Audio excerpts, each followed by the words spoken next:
नमस्कार मित्रमैत्रिणींनो, आपल्या homemade recipe या चॅनलमध्ये मी धनश्री आपल्या सगळ्यांचं मनापासून स्वागत करते। आज आपण बनवणार आहोत काळ्या मसाल्याचं सुकं वांग। हे सुकं मसाल्याचं वांग खाण्यासाठी अतिशय चविष्ट लागतं आणि एकदम झटपट बनतं आणि घरी जे आपले साहित्य आहे त्यातच बनतं। चला तर मग आता आपण आपल्या कृतीला सुरुवात करूया। आज ही रेसिपी सासूबाईंच्या पद्धतीने ताईंनी बनवलेली आहे। चला तर मग आता आपण आपल्या कृतीला सुरुवात करूया। त्यासाठी इथे मी हे पाव किलो फ्रेश वांगे घेतलेले आहे। वांग्यांना एकदम स्वच्छ धुवून घेतले आणि त्याचे काटे काढून घेतले आणि देठही थोडे कापून घेतलेले आहेत। आता आपण हे वांग्यांना 4 फोडीमध्ये कापून घेणार आहोत। 4 फोडींमध्ये कापल्यामुळे वांग्यांमध्ये छान मसाला भरता येतो। तुम्ही बघू शकता अशा प्रकारे ह्या 4 फोडी करून घेतल्या आहेत। आता आपण यांना 4 फोडी केल्यानंतर पाण्यात घालून घेणार आहोत, जेणेकरून आपले वांगे काळे पडणार नाही। अशाच पद्धतीने आपण सगळ्या वांग्यांचे देठ आणि काटे काढून 4 फोडी करून घेणार आहोत आणि त्याला पाण्यामध्ये टाकणार आहोत। अशा पद्धतीचे हे सुकं वांग खायलाही अतिशय चवदार लागतं आणि एकदम झटपट बनतं। त्यामुळे तुम्ही टिफिनसाठी हा एकदम उत्तम उपाय आहे। आता मी इथे एक भाजलेला कांदा घेतलेला आहे, त्यानंतर खोबऱ्याचे तुकडे करून घेतलेले आहेत, थोडं आलं घेतलेलं आहे, 1 चमचा जिरे घेतलेले आहे आणि काही लसणाच्या पाकळ्या घेतलेल्या आहेत। आता आपण या सर्वांना भाजून घेणार आहोत। त्यासाठी मी इथे एक कढई गरम केलेली आहे, त्यात हे खोबरं टाकून थोडंसं तेलामध्ये आपण त्याला भाजून घेणार आहोत। नंतर आपण जो कांदा घेतला होता त्यालाही तेलामध्ये थोडासा छान परतून घेणार आहोत। आता आपला कांदा भाजून झालेला आहे, आपण त्याला काढून घेतलंय। आता आपण या सर्वांचा मिक्सरमध्ये वाटण बनवून घेणार आहोत। अशा पद्धतीने आपण याला बारीक वाटून घेणार आहोत। आता तुम्ही बघू शकता आपलं वाटण हे तयार झालेलं आहे। याला आता आपण एका प्लेटमध्ये काढून घेणार आहोत। आता आपल्याला हे वाटण वांग्यांमध्ये भरून घ्यायचं आहे, त्यामुळे आपण लगेचच यामध्ये सुके मसाले टाकून घेणार आहोत। इथे मी त्यामध्ये 1 चमचा लाल तिखट टाकून घेतलेला आहे आणि 2 चमचे घरगुती कांदा लसूण मसाला टाकून घेत आहे।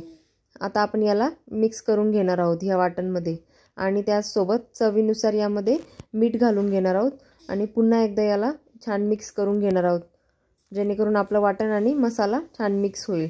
आता आपण हे वाटण आपलं तयार झालेलं आहे, याला एक एक करून वांग्यांमध्ये भरून घेणार आहोत आणि तुम्ही बघू शकता 4 फोडी केल्यामुळे आपल्याला हा मसाला किती छान वांग्यांमध्ये भरता येत आहे।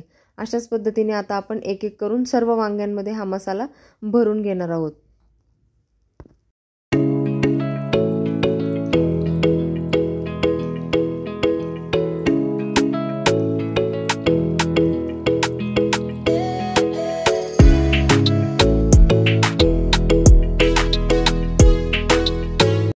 अशा प्रकारे आपला हा मसाला वांग्यांमध्ये छानपैकी भरून झालेला आहे। आता आपण भाजी बनवायला सुरुवात करणार आहोत। त्यासाठी इथे एका कढईमध्ये मी 1 चमचा तेल गरम करून घेतलेलं आहे आणि आता आपण जे मसाला भरलेले वांगे होते ते यामध्ये टाकून घेणार आहोत आणि वांग्यांना 2 मिनिटं छानपैकी परतवून घेणार आहोत। आता आपले वांगे परतून झाले, यामध्ये आपण थोडंसं लाल तिखट टाकून घेणार आहोत आणि हा थोडासा अर्धा चमचा गरम मसाला टाकून घेणार आहोत। आता आपण हे गरम मसाला आणि लाल तिखट यालाही छान परतून घेणार आहोत। आता तुम्ही बघू शकता आपल्या वांग्यांचा कलर बदलला आहे। आपले वांगे छान परतून झालेले आहे। जे वाटण आपण मिक्सरमध्ये करून घेतलं होतं ते उरलेलं आहे, ते उरलेलं वाटण आपण यामध्ये टाकून घेणार आहोत आणि त्यालाही परतून घेणार आहोत।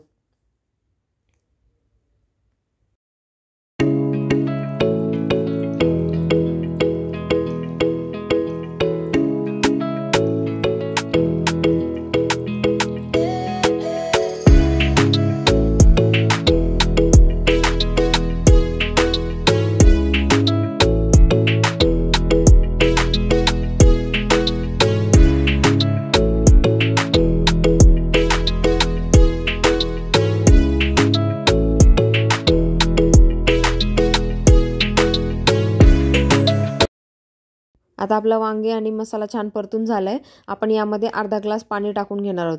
आपल्याला खूप पाणी नाही टाकायचंय, कारण आपल्याला सुकी भाजी बनवायची आहे।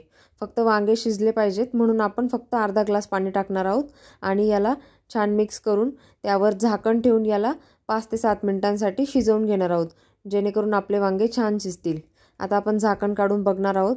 आता तुम्ही बघू शकता आपले वांगे छान शिजलेले आहे। आपले वांगे शिजले आहेत की नाही ते चेक करण्यासाठी आपण यामध्ये चाकू टाकून बघणार आहोत आणि आता तुम्ही बघू शकता आपलं चाकू वांग्यामध्ये सहजपणे जातोय, याचा अर्थ आपले वांगे छान शिजलेले आहेत। आणि अशा पद्धतीने आपली ही मसाल्याची सुकी वांग्याची भाजी खाण्यासाठी तयार झालेली आहे। तुम्ही ही रेसिपी नक्की ट्राय करून बघा आणि कशी झाली ते मला कमेंट करून कळवा आणि अशाच नवीन नवीन रेसिपी बघण्यासाठी माझ्या चॅनलला लाईक अँड सबस्क्राईब करा. धन्यवाद.